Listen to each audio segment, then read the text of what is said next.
గురుర్బ్రహ్మా గురుర్విష్ణుః గురుదేవో మహేశ్వరः గురు సాక్షాత్ పరబ్రహ్మ తస్మై శ్రీ గురవే నమః.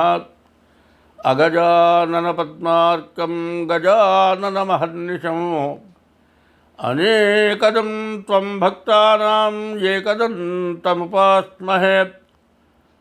శరదిందు వికాసమందహాసాం స్ఫురదిందీవరజోలోచనాభిరామాం అరవింద సమాన సుందరాస్యాం అరవిందాసన సుందరీముపాసే. ప్రక్రాదనారద పరాశర పుండరీకవ్యాసాంబరీష శుకశౌనక భీష్మదాల్భ్యాన్ రుక్మాంగదార్జున వశిష్ఠ విభీషణాదీన్ పుణ్యాని మాన్ పరమభాగవతాన్ స్మరామి. 2024 సెప్టెంబర్ నెల 1వ తారీఖు నుండి 30వ తారీఖు వరకు మాస ఫలితాలు చెప్పుకున్నాం. అయితే ఇదంతా కూడా జాతక భాగం. జాతక భాగంలో రాశి ఫలాలు చెప్పుకుంటున్నాం. ఈ రాశి ఫలాలు ఏమిటాయంటే జన్మ నక్షత్రాన్ని బట్టి రాశి ఫలం వస్తుంది. ప్రతివాళ్ళు తన పేరును బట్టి నాది ఫలానా రాశి అండి అంటున్నారు. ఏదో ఇష్టం వచ్చిన పేరు పెట్టితే అది రాశి కాదు ఒకటి. తర్వాత జన్మ నక్షత్రాన్ని బట్టి వచ్చేదేమో గోచారం, జన్మ లగ్నం పుట్టిన టైంను బట్టి వచ్చేది గ్రహచారం అంటారు. 2 ఉంటాయి. ఈ 2 కాక 3వది పోతుందండి. కొంత మనం ధర్మమైన సంపాదన అధర్మమైన సంపాదన 2 ఉన్నాయి. అధర్మమైన సంపాదన వల్ల మనకు గ్రహచారాలు గోచారాలు వస్తున్నాయి. ఈ పాపం వల్ల బాధలు పడుతున్నాం. ఈ పాపం వల్లే సమస్యలు వస్తున్నాయి. కాబట్టి ఈ పాపం ఏమిటో ముందు ఒక్కసారి చెప్పుకుందాం. అది చెప్పుకొని మరి జాతకాలు చూపించుకోవాల్సిందే, జాతకాలు చూడాల్సిందే, దైవాన్ని పూజించాల్సిందే, దైవాన్ని నమ్మాల్సిందే. దైవం అనేవాడు ఖచ్చితంగా ఉన్నాడు. జ్యోతిష్యం అంతకంటే ఖచ్చితంగా ఉన్నది. ఇందులో లేనిది ఏమీ లేదు. కానీ ఆశ అనేది దొడ్డది, దురాశ. ఆశకి మితమైనటువంటి ఆశ కావాలి. తర్వాత ఎంత సంపాదించినా రోజు తినే ఆహారం కోసం తప్పితే సంపాదించిన మొత్తం మనం తింటామా? లక్షలో కోట్లో సంపాదించాం, అది మొత్తం తింటామా? మనం తినం. కానీ అన్నం అనేది మాత్రం పెట్టే భగవంతుడు పుట్టించిన వాడు ఆహారం పెట్టించే పుట్టాడు అనేది ఒక పద్యం ఉంది. అడవి పక్షులకెవ్వడాహారమిచ్చెను, మృగజాతికెవ్వడు మేత పెట్టే, వనచరాదులకు భోజనమెవ్వడిప్పించే, చెట్లకెవ్వడు నీళ్లు చేతిపోసే, స్త్రీల గర్భంబున శిశువునెవ్వడు పెంచే, పనులకెవ్వడు సంగె పరగపాలు, జీవకోట్లను పోషింపనివి కానీ వేరే ఒక దాత లేదయ్య వెతకి చూడ. భూషణ వికాస శ్రీ ధర్మపుర నివాస, దుష్ట సంహార నరసింహ దురిత దూర. మానవుడు జన్మ ఎత్తిన తర్వాత పుట్టినటువంటి వాడికి ప్రతివాడికి భగవంతుడు ఆహారం ఇచ్చి పుట్టించాడు. ఆహారం లేక మరణించడం అంటూ జరగదు. అయితే ప్రతి పుట్టినవాడికి కూడా ఆహారం ఉంది. కానీ రేపు అనే రోజుకేదో సంపాదించుకోవాలని దురాశతోటి ఎన్నో పాప పనులు చేస్తున్నారు. కడుపులో ఉన్న గర్భంలో ఉన్నటువంటి పసిబిడ్డకు పరుపులేశారా, పక్కలేశారా, పాలిచ్చారా? పుట్టగానే భూమి మీద పడ్డ బిడ్డకి మెత్తటి గుడ్డలు కావాలి, చుట్టూ అటు ఇటు చల్లదనకూడదు, కప్పుకుంటానికి గుడ్డ కావాలి, మెత్తటి పక్క కావాలి. ఇన్ని వేస్తున్నాం. తల్లి గర్భంలో ఉన్నటువంటి శిశువుకి ఎవరిచ్చారు? దేవుడే ఇచ్చాడు. అట్లాగే పశువులకు కూడా ఆహారం ఆయనే ఇచ్చాడు. పావులకి పాలెవరన్నా పోసారా? ఏ జీవరాశికైనా ఆహారం అనేది భగవంతుడు ఇచ్చాడు. భగవంతుడు ఇచ్చే జన్మనిచ్చాడు. కానీ దురాశ వల్ల ఎంతో సంపాదించాలని చిన్నవాడిని పెద్దవాడు కొట్టి, పెద్దవాడిని ఇంకా పెద్దవాడు కొట్టి, ఇంకా పెద్దవాడిని ఇంకా పెద్దవాడు కొట్టి, ఒక రాజ్యాధిపతి ఇంకో రాజ్యం కాజేయాలని ఇట్లా దురాశతో దుర్మార్గంగా బలం తక్కువ వాడిని బలం ఎక్కువ గలవాడు ఏదో రకంగా వేధించి దురాశ వల్ల ధనాన్ని సంపాదించి హింస పెట్టి బాధలు పడుతూ ఉన్నాం. ఈ హింసకి తక్కువ వాళ్ళందరూ కూడా బాధలు పడుతూ ఉన్నారు. ఆ బాధలు పడేటువంటి బాధల వల్ల వచ్చేటువంటి పాపం ఎవరైతే హింస పెడతారో వాళ్ళకి ఆ బాధలు వస్తాయి. కాబట్టి రకరకాలైన యుద్ధాలు జరుగుతున్నాయి, రకరకాలైన గొడవలు జరుగుతున్నాయి. వీటి వల్ల మనం చాలా బాధలు పడుతున్నాం. కాబట్టి ఎప్పుడు కూడా ఎవరికి వాళ్ళు మనము సత్యధర్మాలకు కట్టుబడదాం, మనం తప్పు చేయకుండా ఉందాం, మన చేతనైన సహాయం కూడా చేద్దాం అని ఎవరికి వాళ్ళు అనుకుంటే ఇంకోళ్ళు మన్నేం చేయలేరు, భగవంతుడు మనల్ని రక్షిస్తాడు. కాబట్టి ఈ పద్యం అర్థం అది. కారణం ఏంటంటే ఎవరో హింసిస్తున్నారు అనుకునేటప్పుడు మనం హింసకి పోకూడదు, ఏ నోరు లేని జీవరాశిని కూడా హింసించకూడదు. ఈ పద్యం అది అర్థం. అడవి పక్షులకు ఎవరు ఆహారం ఇచ్చారు? అడవిలో ఉన్న పక్షులకు ఎవరన్నా ఆహారం ఇచ్చారా? అడవిలో ఉన్న మృగాలకు ఎవరన్నా ఆహారం పెట్టారా? వనంలో తిరిగేటువంటి వాటికి ఎవరన్నా ఆహారం పెట్టారా? వనచరాదులకు భోజనం, చెట్లకు వాడు నీళ్ళు చేతి పోసే పెద్ద పెద్ద వృక్షాలకి మామిడి పండ్లు, చింతకాయలు, మరి బత్తాయికాయలు, నారింజకాయలు, ఇట్లాంటి కమలాఫలాలు, ఇట్లాంటి పళ్ళు ఒక్కొక్క చెట్టుకు కొన్ని వందలు వస్తున్నాయి. ఆ వృక్షాలకు ఎవరన్నా నీళ్లు పోసారా? మరి స్త్రీల గర్భంలో ఉన్నటువంటి శిశువుని ఎవరన్నా పెంచారా? స్త్రీల గర్భంబున శిశువుని ఎవరు పెంచే? పాములకు ఎవరన్నా పాలు పోసారా? ఇట్లా ప్రతి జీవరాశికి కూడా భగవంతుడు ఆహారం ఇచ్చాడు, బ్రతుకు తెరువునిచ్చాడు అని మనం అర్థం చేసుకొని మనం మన తినటానికి తిండి ఉంటే చాలు. తిన్న తర్వాత సుఖంగా నిద్రపోతాడు. అడుక్కు తినేవాడు ఉన్నాడు, ఎక్కడో అడుక్కుంటాడు, ఒక అరుగు మీద హాయిగా నిద్రపోతాడు. కానీ విపరీతంగా సంపాదిస్తే దొంగలు పడతారు, మన ఎవరన్నా వచ్చి కడతారు, మన దగ్గర కాజేస్తారు.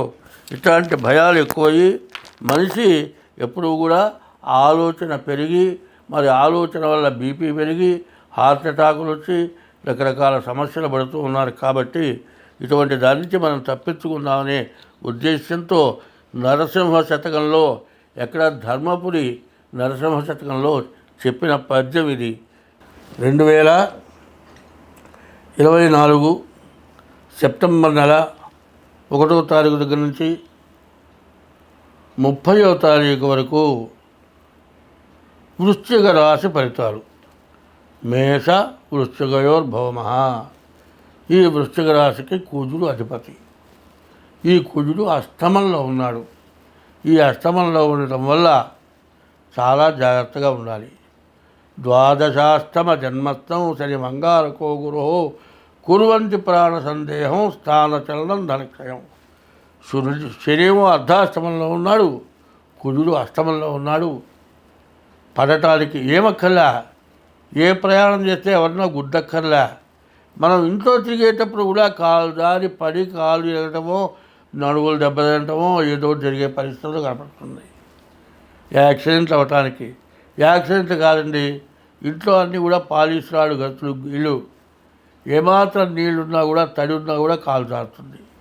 జాగ్రత్తగా ప్రవర్తించాలి. కాబట్టి దెబ్బలు తగలటానికి బాగా అవకాశం కనబడుతుంది ఈ రాశి వాళ్ళకి. కాబట్టి శని అర్ధాష్టమం, కుజుడు అష్టమం ఉండటం వల్ల దెబ్బలు తగలటమే కాదు, ఏ కాలో చేయో ఎరగటమో, రక్తస్రావం జరగటమో ఇట్లాంటి పరిస్థితులు బాగా కనబడుతూ ఉన్నాయి. అయితే ఈ రాశి వాళ్ళకి గురువు, బుధుడు, రవి ఈ 3 గ్రహాలు కూడా చాలా బాగున్నాయి, మంచి లాభదాయకంగా ఉన్నాయి. సప్తమంలో గురువు, తర్వాత ఏకాదశంలో రవి, మరి ఏకాదశంలో బుధుడు, ఏకాదశంలో శుక్రుడు, మరి 4 గ్రహాలండి. కేతువు, రవి, శుక్రుడు, బుధుడు 4 గ్రహాలు చాలా బలంగా ఉన్నాయి. 5వ వాడు గురువు ఇంకా బలంగా ఉన్నాడు. ఇట్లాంటి మంచి టైము జీవితంలో రాదు. కానీ మంచి టైంలో ఏదోటి మనం చేసుకున్న పాపం వల్ల ఏదో సమస్య తయారవుతుంది. దెబ్బలు తగలటానికి బాగా గట్టిగా సమస్య కనపడుతుంది. కాబట్టి ఈ రాశి వాళ్ళు ముందు మీ డేట్ ఆఫ్ బర్త్ ద్వారా మీ జాతకం చూపించుకోండి. మరి సరైన జాతకం చెప్పే వాళ్ళ దగ్గర జాతకం చూపించుకొని ముందు ఏం చేయాలో దాన్ని చేయండి. ఆ గ్రహశాంతులు చేసుకోండి. మీకు సంవత్సరం లోపల 4 గ్రహాలు ఏకాదశంలో ఉండేటువంటి స్థితి తొందరగా రాదు. 4 గ్రహాలు ఒక చోట అసలు ఉండనే ఉండవు. అందులో 4 గ్రహాలు ఒక చోట ఉన్నాయి. ఈ 4 గ్రహాలు ఒక చోట ఎప్పుడైతే ఉన్నాయో అది ఏకాదశి స్థానం. ఏకాదశం చాలా విశేషమైన స్థానం, చాలా లాభాన్ని పొందేటువంటి స్థానం. ఎందుకంటే చెబుతూ ఉంటారు, ఒక్కొక్కళ్ళు ఏం చేస్తారంటే నడిచేటప్పుడు ఎగురుతున్నాడు, నడుస్తున్నాడు, పరిగెత్తుతున్నాడు, అహంకారంతో నడుస్తున్నాడు అంటే ఎవరిని విమర్శించడం కాదు. ఇట్లాంటి టైములు అట్లాంటి అపరబుద్ధులు పుడుతూ ఉంటాయి. సైకిల్ మీద వెళ్ళేవాడు పావు మేకలు తిరిగినట్టు తిరుగుతూ ఉంటాడు. బండి మీద వెళ్ళేవాడు వాడు అతన్ని తిట్టట్లా, నేను ఎవరిని నేను ఏమంటల్లా. ఆ టైంకి ఆ బుద్ధి పుడుతుంది. మామూలుగా పోయేవాడు కూడా 3 మెలికలు తిరుగుతాం, వాడు తిరిగేటప్పుడు మనం కూడా తిరుగుతాం అనిపిస్తుంది. దానివల్ల మనం నష్టపడతాం. ఏ స్లిప్ అవుతుందో దెబ్బ తగులుతుందో. కాబట్టి ఈ రాశివాళ్ళు ఎంతో జాగ్రత్తగా బయట నడిచేప్పుడు చూసి నిదానంగా కాలు వేసి నడవటం మంచిది. పడటానికి అవకాశాలు ఉన్నాయి. బండ్ల మీద అనవసరమైన ప్రయాణాలు చేయొద్దు. అవసరమైతేనే వెళ్ళండి. యాక్సిడెంట్ అవడానికి అవకాశం ఉంది. నోటి మాటలతో ఎవరికైనా డబ్బులు ఇచ్చారంటే తిరిగి రావు. మీరు ఎవరికి కూడా అప్పులు ఇవ్వవద్దు. ఒకవేళ ఇస్తే అప్పుడు 10 ఇచ్చి 1/4 కూడా ఇవ్వరు. మిగతాది మొత్తం ఎగ్గొడతారు. కాబట్టి మంచి టైంలో వచ్చిన డబ్బుని మంచిగా జాగ్రత్త చేసుకోవడం చాలా అవసరం. వీటన్నిటికంటే ముందు మీ జాతకం చూపించుకోవడం చాలా అవసరం. శనికి జపం చేయించుకొని 19,000 జపం చేయించుకొని నల్ల నువ్వులు దానం. రాహుకి 18,000 జపం చేయించుకొని మినువులు దానం. కుజుడికి 7,000 జపం చేయించుకొని కందులు దానం. తర్వాత ఈ కుజుడు బాగాలేడు కాబట్టి కుజుడికి జపం చేయించుకోండి.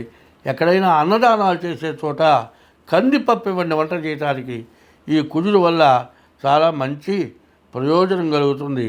కాబట్టి కుజుడికి, శనికి, రాహుకి, మరి ఈ గ్రహాలకి, ఈ 3 గ్రహాలకి కూడా తప్పనిసరిగా జపాలు చేయించుకోండి.